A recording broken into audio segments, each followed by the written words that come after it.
उसने धोखा दे दिया जी। हमारी गवर्नमेंट उसको ग्लैमराइज करती थी और उसने धोखा दे दिया। सही बोलते जाइए, उसने दगाबाजी की। सही बोल रहे हैं आप, वो दगाबाज है। शाहिद चौधरी की तरह नहीं है वो उस लेवल का। हमें लगा था कि वो एक नेशनलिस्ट है, लेकिन वो धोखेबाज निकला। सही बोल रहे हैं। नहीं, ये बात नहीं है, धोखेबाज नहीं है वो। धोखेबाजी है, आपने तो खुद कहा ना, आपने खुद कहा। शेख अब्दुल्ला से लेकर शाह फैसल तक, मुफ्ती सईद से लेकर महबूबा मुफ्ती तक, everybody knows the way you played with the sentiments of people of Kashmir. Second Wani साहब, एक सेकंड जी, या ना आप इनका जवाब दे दें पहले।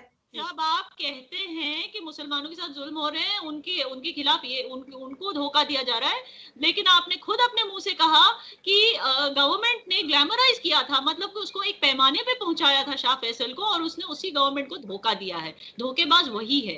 महबूबा मुफ्ती पहले कहती थी कि मिलिटेंट्स क्या चॉकलेट लेने जाते हैं, लेकिन उसको जब बीजेपी ने देखा कि ये औरत भी गेम्स खेलती है, और जब बीजेपी ने उसको ड्रॉप कर दिया पार्टी से, तब धोखेबाजी करने लगी। तो आप धोखेबाज लोगों की एग्जांपल्स ना दीजिए।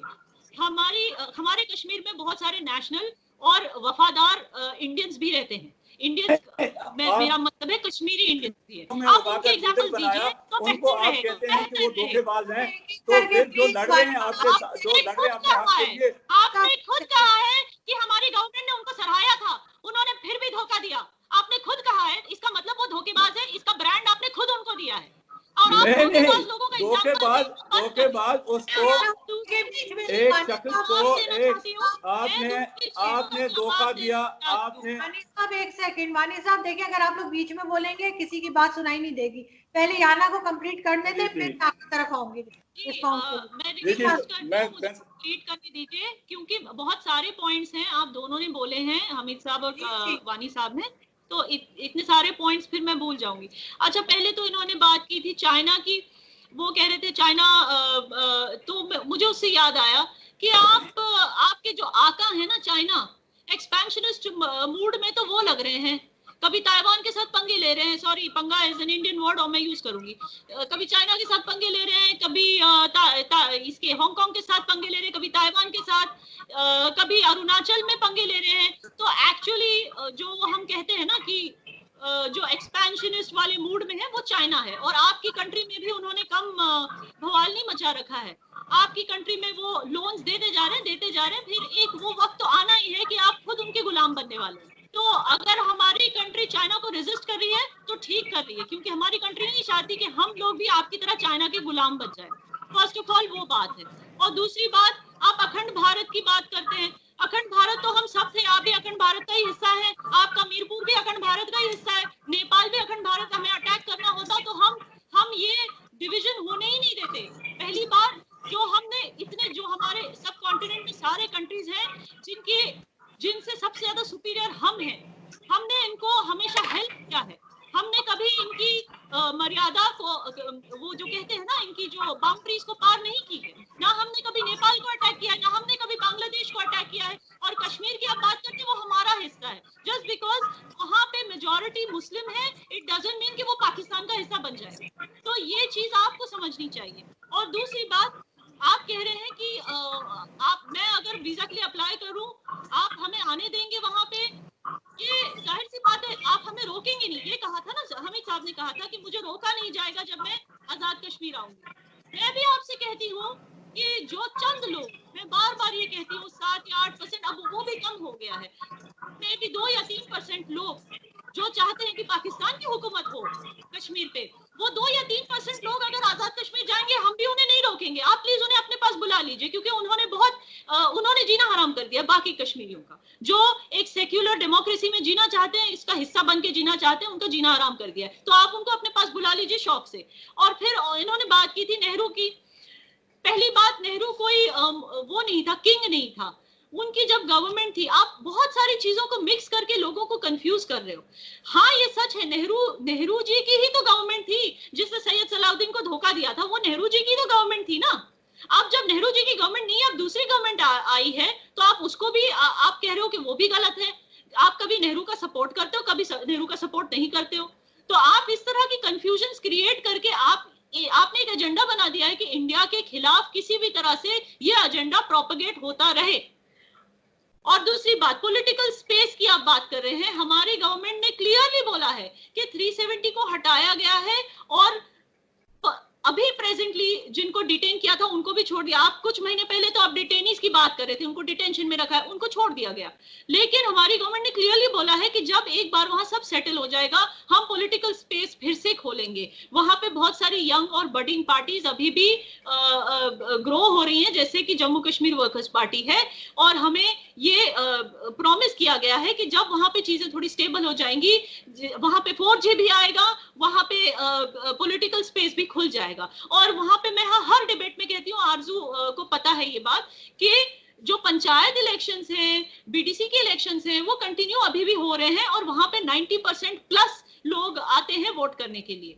जबकि जब ये महबूबा मुफ्ती और इस तरह की जो 2 डायनेस्टीज हैं जो कश्मीरियों को लूट रहे थे इतने सालों से, जिसकी वजह से उन्हें डिटेन किया गया, क्योंकि वो ये एक तरह से वो ये कॉन्फ्लिक्ट और कंफ्यूजन को खत्म ही नहीं होने दे रहे थे अपने मतलब के लिए। तो जब उनको डिटेन किया गया, अब उनको फ्री भी कर दिया गया है, लेकिन अब नई पार्टीज को स्पेस देने की बात की जा रही है। एवरीथिंग इज, कोई भी चीज हमसे छीनी नहीं जा रही है, हमसे बस पेशेंस रखने के लिए कहा जा रहा है। हम एक सेक्युलर डेमोक्रेसी है, तो ये पॉसिबल ही नहीं है कि हम मुस्लिम्स को मारा जाएगा। वहां पे टेररिस्ट को मारा जाता है, मुस्लिम्स को नहीं मारा जाता। तो ये बात, आप इस तरह की बातें करना बंद कर दीजिए। जो टेररिस्ट आ रही है ना, टेररिस्ट, प्लीज सुनिए, वहां पे टेररिस्ट किस किस्म के काम करते हैं। मैं उनको मिलिटेंट्स भी कह सकती हूँ, मैं मिलिटेंट्स नहीं कहूंगी, क्योंकि ऐसे नहीं है कि वो सिर्फ मिलिट्री से लड़ रहे हैं। वो पैसों के लिए लोगों को, जो नवकदल में अभी एनकाउंटर हुआ था, वहां के लोगों को बुली किया था उन्होंने गन्स दिखा के कि हमें आप शेल्टर दो, नहीं तो हम आपको शूट कर देंगे। तो इस तरह की बुलिंग होती है। वहां पे मार्केट्स को जलाया जाता है, ट्रक्स को जलाया जाता है, एप्पल ऑर्चर्ड्स को जलाया जाता है। इस तरह लोगों के घरों में घुस के इनोसेंट्स को मारा जाता है जस्ट बिकॉज वो इंडिया को सपोर्ट करते हैं। इस तरह के लोगों को मारा जा रहा है। उस तरह के लोगों को इंडियन आर्मी मार रही है और मारती रहेगी, ये आप लिख के लीजिए। लेकिन इनसे अगर आप सिंपैथी दिखाएंगे, इसका मतलब कि आप चाहते हैं कि इस तरह के लोग और गन्स उठाएं और हमारे कश्मीर में हमारा ही जीना हराम कर दें। आप ये चाहते हैं, इसलिए आप इस तरह की बातें करते हैं, आप इनको सिंपैथी देते हैं, आप इनको प्रोपेगेट करते हैं इनकी आइडियोलॉजी को, क्योंकि आप चाहते हैं कि ये होता रहे हमारे कश्मीर में, हमारा यूथ इसी तरह बर्बाद होता रहे, हमारे जनरेशन इसी तरह बर्बाद होते हैं। ये आप चाहते हैं। नहीं, पाकिस्तान बिल्कुल नहीं चाहता कि कहीं का भी यूथ बर्बाद हो। और जिन्हें आप बार बार टेररिस्ट कह रही हैं, वो वहाँ के फ्रीडम फाइटर्स हैं जिनको आप बार बार, वो हमारी अपने लोगों को क्यों मारते हैं? अगर वो फ्रीडम फाइटर है तो अपने ही लोगों को क्यों कुर्बान कर रहे हैं? अपने ही लोगों को क्यों मार रहे हैं? अपने लोगों की दुकानें जला रहे हैं, अपने लोगों की स्कूलें जला रहे हैं, अपने लोगों को घरों में घुस के क्यों मार रहे हैं? अपने लोगों को गन पॉइंट पे क्यों कह रहे हैं कि हमें शेल्टर? वो नहीं देना चाहते उनको शेल्टर, वो टेररिस्ट को शेल्टर नहीं देना चाहते, बट उनको बुली किया जाता है। तो जब एनकाउंटर में उनके घर बर्बाद होते हैं, इसका असली जिम्मेदार कौन है? मिलिट्री है या इसका असली जिम्मेदार ये टेररिस्ट है जो गन पॉइंट पे छुपते हैं वहां पर? ना, जब अगर टेररिस्ट कोई मरता है तो उसके जनाजे में इतने लोग नहीं आते हैं। ये बात मैंने हजारों बार क्लियर की है, ये बात मैंने हजारों बार क्लियर की है। जो जनाजे पे आते हैं वो टाइम पास करने के लिए आते हैं, फोटो लेने के लिए आते हैं, या आप किसी से भी पूछ लीजिए। और कई लोगों को धमकाया जाता है गाँव में कि तुम नहीं आओगे तो तुमको मार देंगे, चलो निकलो यहाँ से। बहुत सारे लोग वहाँ तफरी करने के लिए आते हैं। ये बात अगर आप मेरे साथ चलिए जनाजे पे, मैं खुद दिखा दूंगी आपको, मैं खुद आपको दिखा दूंगी। लोग वहाँ पीछे से फोटो खींच रहे, हंस रहे, क्योंकि वहाँ पे थिएटर्स नहीं है। हर चीज टेररिस्ट का, वहां पे टेररिस्ट की करने की वजह से वहां पे डेवलपमेंट नहीं हो पा रहा है। हमारी सरकार सिर्फ कश्मीर को क्यों वो करेगी, टारगेट करेगी, जब पूरा इंडिया के सारे स्टेट्स डेवलप हो रहे हैं? क्या सरकार नहीं चाहेगी कि वहां पे डेवलपमेंट हो? और आप कह रहे हैं कि हमारे जॉब्स छीन लिए जाएंगे, डेमोग्राफी चेंज कर दी जाए। पहली बात तो, सॉरी, आई ओके, पहली बात तो डेमोग्राफी और जॉब्स की जो आप बात कर रहे हैं, आपको समझना चाहिए कि जॉब्स देने का जिम्मा सिर्फ सरकार का नहीं है, प्राइवेट इन्वेस्टमेंट भी होनी चाहिए वहां पे। तो प्राइवेट इन्वेस्टर्स के लिए हमें बाकी इंडियंस को ये भरोसा दिलाना होगा कि अब वहां पे सेफ्टी है, आप जाके वहां इन्वेस्ट कर सकते हैं, ताकि कश्मीरियों जो वहां रहते हैं उनको जॉब्स मिल सके। अगर आप दरिया ही बंद कर देंगे, बार बार ये कह के डेमोग्राफी चेंज मत करो, तो वहां पे कौन आएगा वहां पे इन्वेस्ट करने के लिए? वहां पे जॉब्स कैसे आएंगी? जब बॉम्बे जैसा शहर जो सबको इंक्लूड करता है, सबको इनवाइट करता है, कोई भी बॉम्बे जाके काम कर सकता है, और आज बॉम्बे सबसे ज्यादा सक्सेसफुल शहर है, फाइनेंशियल कैपिटल है इंडिया का। तो कश्मीर ऐसे क्यों नहीं बन सकता? इसमें क्या गलत है? पिक्चर्स लेने, सिर्फ पिक्चर्स लेने की वजह से आप कह रही हैं कि वो लोग तफरी कर रहे हैं। पिक्चर्स तो आजकल लोग आम लेते हैं। हर जगह लेते हैं, जहाँ नहीं लेनी चाहिए वहाँ भी लेते हैं। तो आप चलिए ना जनाजे पे, आपको सब समझ आ जाएगा कि कौन वहाँ रोने जा रहा है असली में और कौन कौन वहाँ तफरी करने जा रहा है, आपको सब समझ आ जाएगा। जी फोर्टी साहब, आपका फिक्स हो गया कैमरा? मेरे को फिक्स हो गया जी। जी आपने बात सुनी आगे की? मेरे ख्याल है वो कुछ ट्राइपॉड का कोई प्रॉब्लम है शायद। एक सेकंड लगा ले जी। अच्छा चले, मैं इधर ही पकड़ लेता हूँ। अच्छा जी। मैं तो आप थोड़ा सा वक्त देंगी अभी ना? जी। मैं सच में ये समझ रहा था कि ये कश्मीर की बेटी है। मेरे ख्याल में ये हिंदू फनेटिक्स की रिडिकुलसाइज हुई है। ये जो कह रही है ना कि कश्मीर अखंड भारत का हिस्सा है, ये 1 साल पहले आपका एक पायलट आया था यहाँ पे, आपने हमला किया था अभिनंदन, और उसको हमने वॉलंटियरली वापस किया था। और ये शौक बेशक 9 लाख आर्मी वहाँ पे 9 लाख और ले आए और पाकिस्तान या कश्मीरी जवाब दे सकते हैं। उसका जिंदा सबूत ये है कि हमने 38,000 मुरबा मील आज़ाद करवाया था उस वक्त, और फिर अभी आज़ाद करवाएंगे। और जब ये हम आज़ाद करवाएंगे, मैं आपको गारंटी देता हूँ, क्योंकि आप पहले बलूचिस्तान को आज़ाद करवा दीजिए, आप गिलगित बाल्टिस्तान को आज़ाद कर दीजिए ना। जब वो नहीं चाहते आपके साथ रहना, मैंने आपकी बात, एक बलूची नहीं मिलेगा जो कहेगा कि वो मैंने आपकी बात बड़े तहम्मुल से आपने सुनी, खुद कहा है कि कश्मीर के लोग ऐसे बात बड़े तहम्मुल से सुनी है, आपको सुनना पड़ेगा। मैंने आपकी बात बड़ी तहम्मुल से सुनी है, मैंने आपकी बात बड़े तहम्मुल से सुनी है। जो बातें आपने की हैं वो मैंने बड़ी तहम्मुल से सुनी है। हकीकत से जो आप लोग बेसिकली हिंदुस्तान किस दुनिया में रह रहा है, वो बॉलीवुड की दुनिया में रह रहा है कि सनी देओल को हम जनाब जनरल बना के भेजेंगे, वो फतह कर देगा।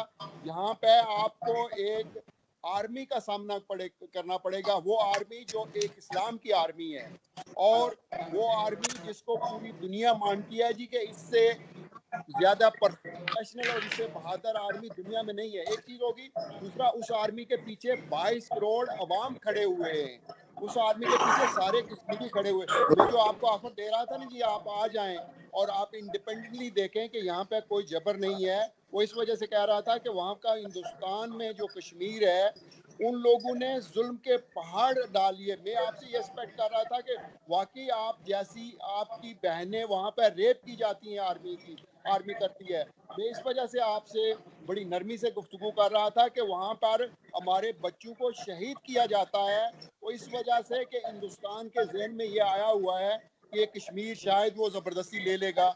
और ये वक्त अब आन पहुंचा है कि किसी सूरत भी वो कश्मीर क्या हिंदुस्तान अपनी खैर खुलवाए कि वो रह सकता है या नहीं रह सकता है। और वो सिर्फ फनेटिकिज्म की वजह से, इस मोदी की पॉलिसीज की वजह से ये हालत आ पड़ी है। और ये वक्त दूर नहीं है कि इंशाल्लाह जब हम श्रीनगर में आके आकर आपसे मिलेंगे। जहाँ तक रहा सवाल जो आप कही जा रही हैं ये कि हिंदुस्तान पता नहीं कोई हुआ है, हिंदुस्तान कभी हुआ नहीं हुआ है। जहाँ तक चाइना की बात आप कर रही थी, चाइना पाकिस्तान का 70 सालों से दोस्त है, और वो मुहिब्बुल वतन दोस्त है। ये नहीं कि वो किसी लालच में कुछ कह रहा है। ये ग्वादर जो पिछले 70 सालों से हिंदुस्तान की साजिशों की वजह से और कुछ और बैन अल-अक़वामी मुल्क की साजिशों की वजह से ना बन सका था, वो बन गया। और अगर दुनिया का कोई किसी भी मुल्क में ताकत है, आके रोक के देख सके, वहाँ से ट्रेड होगी। और 100 से ज्यादा जो दुनिया के मुल्क हैं वहाँ से ट्रेड करेंगे। जहाँ तक बलूचिस्तान की आप बात कर रही हैं, ये गुलभूषण यादव, किसी को याद है कि वो एक आर्मी का ऑफिसर था जो यहाँ पे, जिसने कन्फेस किया है कि 10 साल तक वो यहाँ पे दहशतगर्दी करता रहा है। हिंदुस्तान की आर्मी को ये शर्म होना चाहिए, हिंदुस्तान की आर्मी को ये शर्म होना चाहिए कि पिछले 5 साल से वो यहाँ की जेलों में सड़ रहा है और उसको सजाए मौत हुई है। गैरत वाले जो मुल्क होते हैं वो कभी किसी दूसरे को वक्त नहीं देते, चांस नहीं देते। आप लोग एक झूठा किस्म का प्रोपेगेंडा करते हैं, कहते हैं कि ओ हमने सर्जिकल स्ट्राइक कर दी, हमने सर्जिकल स्ट्राइक कर दी। स्ट्राइक की थी ना, इसमें कोई शक नहीं, कुछ दरख्त हमारे जरूर ज़ाया हुए थे, मगर जो स्ट्राइक करने वाले आए थे उनको हमने वापस नहीं जाने दिया। और अब भी हम ये कह रहे हैं कि लाइन ऑफ कंट्रोल में, क्योंकि एक तरफ आप लोग रह रहे हैं, दूसरी तरफ हम रह रहे हैं, इसलिए लाइन ऑफ कंट्रोल पर हम एक लिमिटेड ऑपरेशन करते हैं जहां जिसमें सिर्फ हिंदुस्तान की आर्मी मारी जाती है। हम वहां के लोगों को नुकसान नहीं पहुंचा सकते क्योंकि वो हमारे लोग हैं, वो हमारे बेटे बेटियां हैं, वो हमारे आबा अजदाद हैं और इंशाल्लाह वो वक्त दूर नहीं है। मैं आपको दावे के साथ कह सकता हूं कि वो वक्त दूर नहीं है। इंशाल्लाह हम श्रीनगर आके पहुंचेंगे, हम दिल्ली आके पहुंचेंगे और वो वक्त बहुत करीब आ रहा है।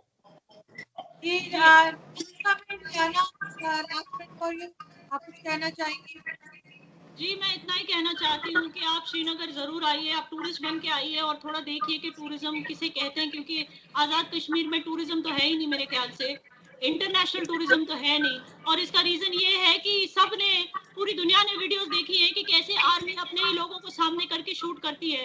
ये जस्ट ये दिखाने के लिए कि देखो इंडियन आर्मी ने वहां से शेलिंग की और हमारे लोग मर रहे हैं। हमने बहुत सारी ऐसी वीडियोस देखी हैं जहाँ लोग खुद कह रहे हैं कि पाकिस्तान आर्मी हमें मार रही है। हमने बहुत, और पूरी दुनिया ने ऐसी वीडियोस देखी है। इसके लिए आपके यहाँ टूरिज्म तो होता ही नहीं। और दूसरी बात आप कह रहे थे कि आपकी आर्मी इतनी बेहतरीन है। अगर इतनी बेहतरीन होती तो जैसे इंडिया लड़ी थी बांग्लादेश के लिए, जहाँ पे आपकी आर्मी रेप्स कर रही थी, और इसके पूरे डॉक्यूमेंटेड लिस्ट है किस किस का रेप हुआ है।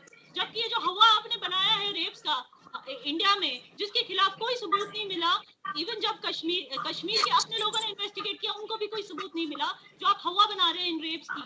मैं आपको बता दूं, अगर आपकी आर्मी इतनी बेहतरीन होती तो जैसे इंडिया बांग्लादेश के लिए लड़ी थी, आप लोग कश्मीर के लिए लड़ते। लेकिन नहीं, आप तो बच्चों के हाथों में गन थमाना चाहते हैं, आप हमारे बच्चों से लड़वाना चाहते हैं। अगर आप इतने बेहतरीन होते तो आप खुद क्यों नहीं लड़ते कश्मीरियों के लिए? आप में दम है ही नहीं। जैसे इंडिया लड़ी थी बांग्लादेश के लिए, आप में दम है कि आप कश्मीरियों के लिए लड़ सको? जब नहीं है तो क्यों झूठ मूठ का सिंपैथी दिखा रहे हो, क्यों झूठ मूठ का आग लगा रहे हो, क्यों झूठ मूठ का उनको भड़का रहे हो इस्लाम के नाम पे, क्यों झूठ मूठ का ये सब कर? वानी साहब, लास्ट मिनट आपके लिए। लेकिन ये कि याना वो वीडियो भी हमने देखी जिसमें किसी आर्मी को और इंडियन आर्मी चक्कर लगा रही थी। जो भी करे वो गलत है, लेकिन आपको अपनी गलती ये सारे वीडियोस मैंने अपने ट्विटर पे भी लगाए हैं। ये सारे वीडियोस अपने ट्विटर पे, और कई लोगों ने इनको स्प्रेड किया है, क्योंकि ये झूठा प्रोपेगेंडा नहीं, ये सच है। तो आप इसको डिनाई नहीं कर सकते। जो लोगों ने ऑलरेडी अपनी आंखों से देखा, अगर आप उसको डिनाई करने लगेंगे तो फिर लोग कहेंगे पाकिस्तान तो दीवाना नेशन है। मतलब कोई चीज वो अपने हेलुसिनेशन में रह रही है, जो सच्चाई है उनको दिखाई नहीं देती जब पूरी दुनिया देख रही है। तो कम से कम इसको डिनाई करके अपनी इज्जत को गवाइए मत, क्योंकि ये सारे लोगों ने देखी है ये वीडियोस। जी वाली साहब, लास्ट कमेंट फ्रॉम यू। जी, बात यह है कि जो याना बात करती है, ये तो एक मैं सोचा था कि नौजवान पढ़ी लिखी लड़की है, ये एक ऐसी बात करेगी जिसमें कहीं आगे बढ़ने की राह मिलेगी। लेकिन ये तो एक माइंडसेट, ये ऐसे माइंडसेट की बात कर रही है जो माइंडसेट इस वक्त हिंदुस्तान पर हावी है, जो हिंदुस्तान को जिसने इनगल्फ किया। इसका ये कहना कि 3% लोग जो कश्मीर में पाकिस्तान चाहते हैं वो पाकिस्तान जाएं, हमें कोई परवाह नहीं है। इन्हें हिंदुस्तान में बसने वाले 22 करोड़ मुसलमानों की भी परवाह नहीं है। इन्हें हिंदुस्तान में बसने वाले दूसरे लोगों की परवाह नहीं है जिनको ये निकाल रहे हैं।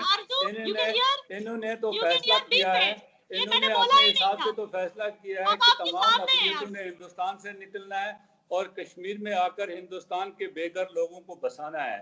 देखिए, ये सब मैंने नहीं कहा था, आप खुद सुन सकती। ये वो चीजें कह रहे जो मैंने कहा ही। मैंने ऐसे नहीं कहा कि हिंदुस्तान के सारे मुस्लिम वहां चले जाएं। मैंने ऐसे कभी नहीं कहा। आपने प्रोपेगेंडा खुल गया है। आपने कहा कश्मीर के 3% मुसलमान लोग जो हैं जो पाकिस्तान जाते हैं।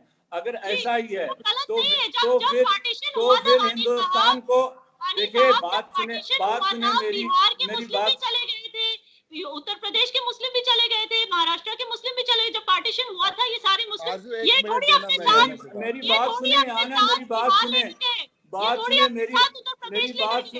मेरी बात सुने। अगर ऐसा ही है कि आप समझती हैं और आपकी सरकार समझती है कि सिर्फ 3% लोग कश्मीर में पाकिस्तान चाहते हैं या आजादी चाहते हैं, तो जरा वोट कराएं वहां पर जिन पंचायत इलेक्शनों की आप बात कर रही, जरा उसकी फिगर देख लें। जो इलेक्शन आपने कराए वो उनकी फिगर देख लें। बच्चे बात मेरी सुन लें, मेरी बात करके, क्योंकि शो का टाइम बिल्कुल मेरी बात सुन लें।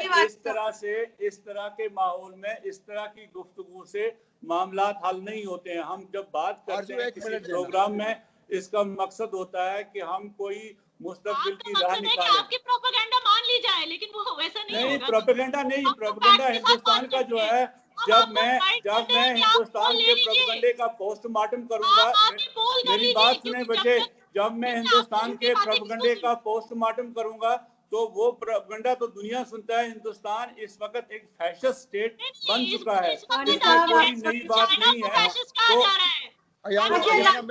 चाइना को फैशिस्ट कहा जा रहा है, इंडिया को नहीं कहा जा रहा। अयाना, मैं आपसे एक बात करना चाहता हूँ। आप कश्मीरी है ना? जो उइगर मुसलमानों के साथ हो रहा है चाइना में, आपके बेस्ट फ्रेंड फैशिस्ट कहा जा रहा है इस वक्त इंडिया आप कश्मीरी हैं? सुने मेरी बात। आप कश्मीरी हैं, आप सच्चाई पे यकीन रखती हैं ना? आप कश्मीरी हैं, पर ही यकीन रखती हूँ। सुने मेरी बात। जाना के कश्मीरी होने पर भी शक हो रहा है। वानी साहब, एक सेकंड, यकीन नहीं रखती हूँ। और ये आपकी प्रोपेगेंडा का हिस्सा है कि हर वो शख्स कश्मीर का जो इंडिया के साथ लगता है, उसको या तो आप बिकाऊ कहते हैं, या तो ट्रेडर कहते हैं, या आप कहते हैं कि कश्मीरी नहीं है। जो चीज तुम आंखों से देखोगी उस पर तो यकीन करोगी ना। चलो छोड़ो यहाँ पे। तुम कहती हो ना कि ये 2-3% है। मैं ये कह रहा हूँ कि मैं आपको स्पॉन्सर करता हूँ इंग्लैंड में ना। आप इंग्लैंड में ब्रिटिश हाउस ऑफ कॉमन में आ जाएं, वहाँ पे कश्मीरियों को मिलें, आप डेलीगेशन लेके आए वहाँ पे कश्मीरियों को, उनकी राय जान लें कि वो क्या चाहते हैं। मैं ओवरसीज कश्मीरियों की बात कर रहा हूँ। आप कश्मीरी हैं, आप उनसे पूछ लें कि वो जैसे लोग वहाँ गए हैं और उन्होंने हमें रिप्रेजेंट किया है। प्लीज आप इस तरह की बातें ना कीजिए। हमारी तरफ से भी बहुत सारे कश्मीरी इंडिया को रिप्रेजेंट करते हैं। नहीं गए, जो आपकी तरफ के आपकी तरफ के जिनेवा कन्वेंशन हो, वो जिनेवा कन्वेंशन हो, और आपकी जो वो आपकी तरफ से थे महबूबा मुफ्ती, उमर अब्दुल्ला और शेख अब्दुल्ला, वो भी आपके खिलाफ हो चुके हुए। आप उसको डिक्लाइन कर रहे थे। चलें फिर दूसरी ये बात, आप एक बात पे नहीं आ रही, आप बात पे नहीं आ रही। मैं कहता हूँ कि सेल्फ एक्सपीरियंस करें। आप उसको डिक्लाइन कर रहे थे। उस मीटिंग में किसी भी इंडियन कश्मीरी को आने ही दिया जा रहा था। किस मीटिंग पे है? किस मीटिंग पे? जो जूम पे हुआ था, अभी रिसेंटली जूम पे हुआ था एक मीटिंग, जिसमें कश्मीर के ऊपर डिस्कशन हो रही थी। जूम पर भी आप यही करते हैं, जूम पर भी आप कोई कंस्ट्रक्टिव बात नहीं करते हैं, आप यही बातें करते हैं। फिर आप कहें ना हिंदुस्तान के रेफरेंडम का रास्ता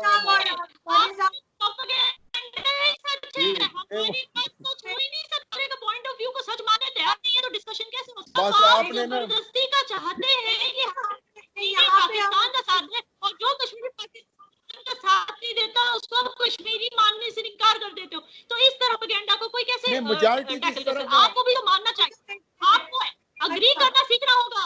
You have to learn to agree. You have to learn